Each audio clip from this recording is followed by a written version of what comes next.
welcome back to my channel. So glad that you're here. Today we are going to be talking about how to handle Twitch trolls from a Christian perspective.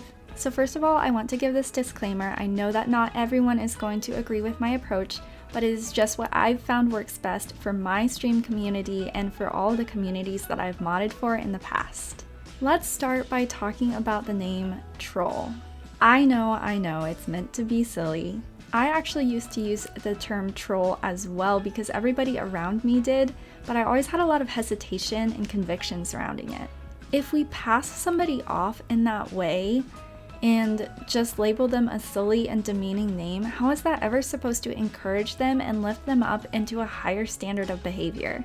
I don't believe it's either helpful or best, and shouldn't we be lifting them up and telling them that they have a much higher value than that? So now I have two pieces of advice for how to handle it when somebody comes into your chat to mess with you. One is avoid usage of the name troll. It's pretty dehumanizing, but it also does two other things. One, it encourages the poor behavior because that's exactly what they're going for. And two, it sets chat off.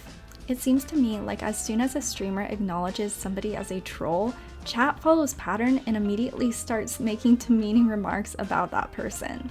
Like, oh great, another troll, blah blah blah, don't you have something better to do? And as a Christian, I think it's important that we set an example in speech and conduct.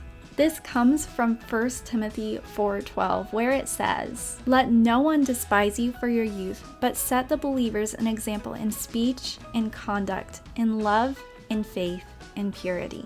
We need to exemplify Christ in this way even when someone is doing something wrong. This doesn't mean we condone their behavior, but we don't have to slip down into insults and name calling. My second word of advice is don't react. I know the concern is that they should be called out for their poor behavior and be told what they're doing is wrong and why. But here's the truth. They already know it's wrong, and that's why they're doing it. Because they want a reaction out of you. As soon as you get angry or tell them off or call them out for that bad behavior, you have just added fuel to the fire and given them the exact reaction that they were hoping for. And then they're likely to continue to mess with you because they just got a positive response. They think it's funny even though it's not.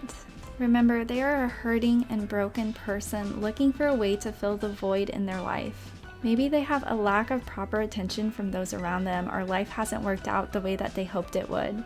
So they're looking for a laugh and a way to fill their time. Even though it's a negative response from you, it still gives them the attention and puts them in the center. Now again, I want you to think about the example that you are setting for everybody who's watching your stream. Not just this person, but everybody in your chat. So how should we respond? We don't react to the messages that are sent to mess with us, but we do acknowledge the person and welcome them in warmly, while ignoring what was said if it's hurtful, unkind, or meant as a trap. In my stream, we like to welcome them in and say, "Hello, it's so nice to meet you. How did you find the stream?" And then we let them know truthfully, because this is an opportunity for you to show them the grace of Jesus. We're so glad that you're here. If they continue on with the bad messages, just continue not reading the messages and not having a reaction to them. And then resume stream as normal. One of two things always happens here, and I've seen them both. Either one, they leave because they didn't receive the reaction that they were hoping for, or two, they stay and acknowledge that they came to mess with you, but that you had a response that they never received anywhere else, and they were honestly shocked by the kindness that you showed them. I've seen many people over my years of modding in ministry and streaming end up sticking around because they were greeted with kindness and it wasn't anything like what they had received from anywhere else on Twitch. And then they become this awesome part of the community, and it's so cool to see that transition happen. Now it goes without saying, but I'll say it anyway. If it's a blatantly violent or inappropriate message, it can be deleted from chat, and if it persists, you can time them out. But again, welcome them in warmly and then resume stream and have no reaction to it.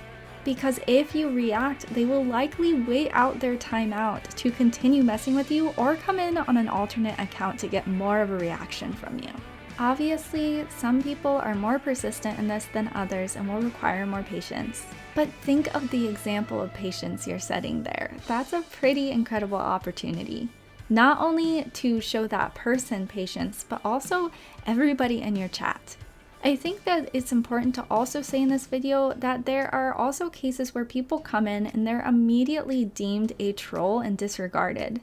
And then they have no opportunity to show themselves as anything otherwise. It's crazy how many times somebody has come into my chat or someone else's chat with a slightly weird comment, but then they end up sticking around and being a really cool person. So just something to be aware of and be open to. Now here is a note to Twitch chat. My friends, if you are in a stream where somebody comes in with ill intent, please do the same as the streamer. Welcome them in warmly and then don't have a reaction. I would just ask you to please not jump on it. I know that we a lot of the times just really want to defend the streamer that we care about, but if everybody in the stream ignores the attack, it's going to stop. Just continue on joyfully as you were before. Think about the seed you might be planting by continuing on in joy and showing that person grace. And streamer, again, the way that you react sets the example for everyone who's there. So if you want your chat to have a positive response, you also need to have a positive response. Would you rather have a stream full of fire or a stream that is level-headed and gracious? Set the example. And remember, God loves this person, so should we. Our battle is not against flesh and blood. Lastly, you should always pray over your stream beforehand. Pray that the Lord would give you direction and wisdom for how to handle any and all circumstances and situations that may come your way. To close, I'd like to share with you a verse that I always keep in mind while I'm streaming. It is Colossians 4:6. It says, "Let your speech always be gracious, seasoned with salt, so that you may know how you ought to answer each person." Isn't that such an amazing thing to keep in our minds while we're streaming? I think it just really helps prepare us for the attitude that we should have toward every situation. Well, my friends, streamers and chatters alike, I hope that this little video gives you something to think about the next time somebody comes in to mess with you. I love you all so much. God bless you, and I will see you in the next one. Bye.